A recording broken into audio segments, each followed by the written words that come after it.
Hello guys, welcome back to the next video of Accounts Adda. आज हमारे video number 47 और 47 में जो हम पढ़ने वाले हैं वो है डिसोल्यूशन। हमने पार्टनरशिप बनाना सीख लिया, पार्टनरशिप में प्रॉफिट शेयरिंग रेशियो में चेंज करना सीख लिया, एडमिशन करना सीख लिया, रिटायरमेंट करना सीख लिया, डेथ करना सीख लिया।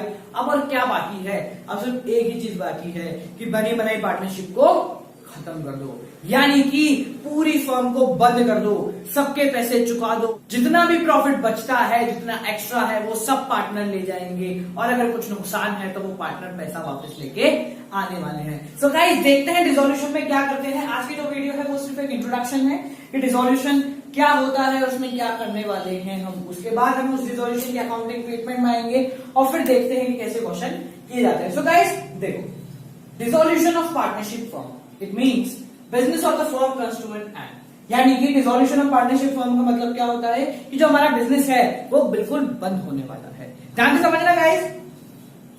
अब बोलोगे यार डिसोल्यूशन ऑफ पार्टनरशिप फर्म समझ में आता है, डिसोल्यूशन ऑफ पार्टनरशिप भी तो वही सेम है। डिसोल्यूशन ऑफ पार्टनरशिप फर्म बोल लो या डिसोल्यूशन ऑफ पार्टनरशिप बोल लो, दोनों सेम है या नहीं? नहीं है, they both are different. Different का मतलब when we talk about dissolution of partnership, तो इसका मतलब क्या होता है? Change in relation of partners, यानी पार्टनर्स का आपस में रिलेशन चेंज हो जाता है। रिलेशन का मतलब प्रॉफिट शेयरिंग रेशियो चेंज हो रहा है, या नया पार्टनर आ रहा है, या पुराना जा रहा है, बट द बिजनेस कंटिन्यूज, पर बिजनेस चलता रहता है। जैसा कि हमने एडमिशन में देखा, रिटायरमेंट में देखा, डेथ में देखा कि पार्टनर आ रहा था या जा रहा था, पर जो फर्म है वो कंटिन्यूस चल रही थी, अगले साल की बैलेंस शीट बनाई जा रही थी। जैसे चेंज इन पीएसआर में था, एडमिशन में था, रिटायरमेंट में था, डेथ में था। तो ये सब थे चेंज इन पार्टनरशिप। अब जो हमें पढ़ना है वो चेंज इन पार्टनरशिप फर्म है या डिसोल्यूशन ऑफ पार्टनरशिप फर्म है, यानी कि पूरी कंपनी डिसॉल्व हो रही है, खत्म हो रही है, बंद हो रही है।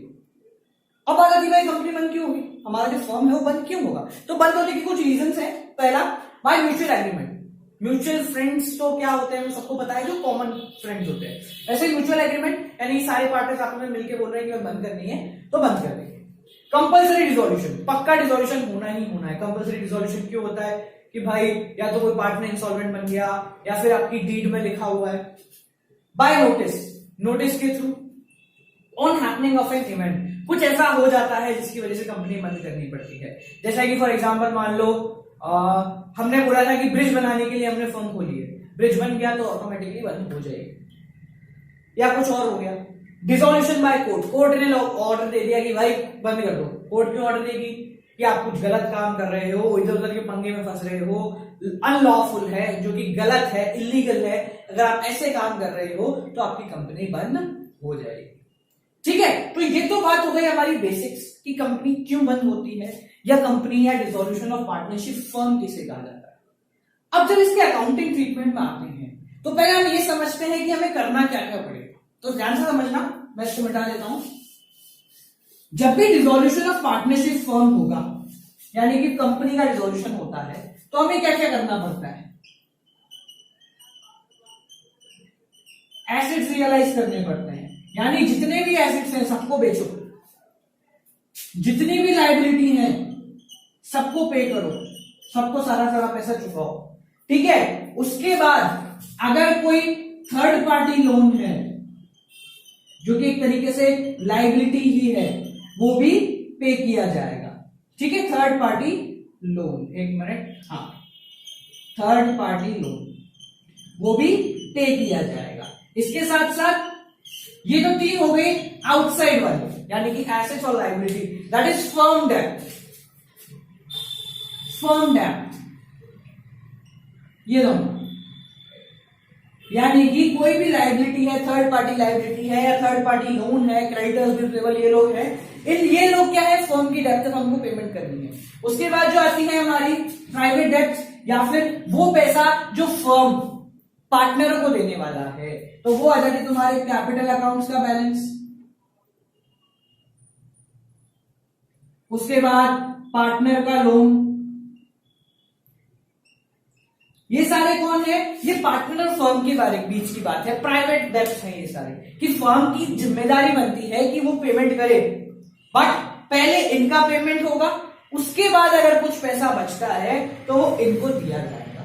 अगर इनकेस नुकसान हो जाता है तो इनसे पैसा लिया जाता है। पार्टनर का लोन सबसे पहले होता है, इन दोनों के बाद कैपिटल अकाउंट से पहले पार्टनर को लोन का पेमेंट दिया जाता है। अगर किसी पार्टनर ने कंपनी को लोन दे रखा था तो उसका पेमेंट पहले होता है, फिर उनके कैपिटल अकाउंट में हम आते हैं। ठीक है, तो ये चीज हमें करनी पड़ेगी, एसेट्स बेचने पड़ेंगे, लायबिलिटीज की पेमेंट करनी पड़ेगी, पार्टनर के लोन अकाउंट की पेमेंट करनी पड़ेगी और कैपिटल अकाउंट क्रिएट करना पड़ेगा और उसमें जितना भी पैसा आएगा वो सब हमें बेचना पड़ेगा। ध्यान में रखने वाली बात यहाँ क्या है कि अब कंपनी बंद हो रही है, तो जब कंपनी बंद हो रही है तो मैं साल के एंडिंग में किसी भी तरह की कोई बैलेंस शीट नहीं बनाऊंगा, क्योंकि अब कंपनी आगे नहीं चलने वाली। तो जब बैलेंस शीट नहीं बनाऊंगा तो क्या क्या बनाऊंगा वो देख लेते हैं। मैं बस एक बार रिवाइज प्रो बता देता हूं, आगे हम अगली वीडियो में ही पढ़ेंगे। तो देखो, हमें जो इसमें अकाउंट क्रिएट करने हैं, पहला है रियलाइजेशन, यानी रियलाइजेशन अकाउंट। हम एडमिशन, रिटायरमेंट, डेथ में रिवैल्यूएशन बनाते थे, यानी कि वापस से वैल्यू कर रहे हैं। अब वापस से वैल्यू करने की कोई जरूरत नहीं, क्योंकि कंपनी बंद हो रही है, तो हम उनको रियलाइजेशन अकाउंट बनाएंगे।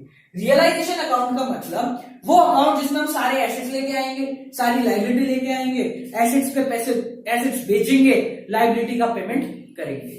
उसके बाद हम बनाने वाले हैं partners loan account.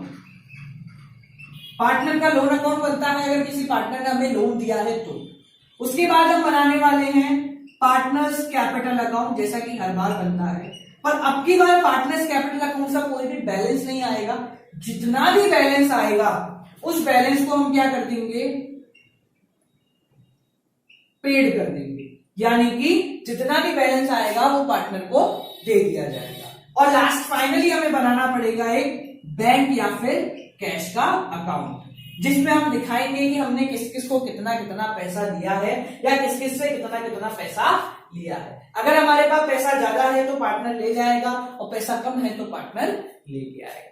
So guys, ये थी हमारी आज की वीडियो, जिसमें हमने कुछ नहीं करा, सिर्फ डिसोल्यूशन का बेसिक्स देखा है कि डिसोल्यूशन में क्या होता है और हमें क्या क्या करना पड़ता है।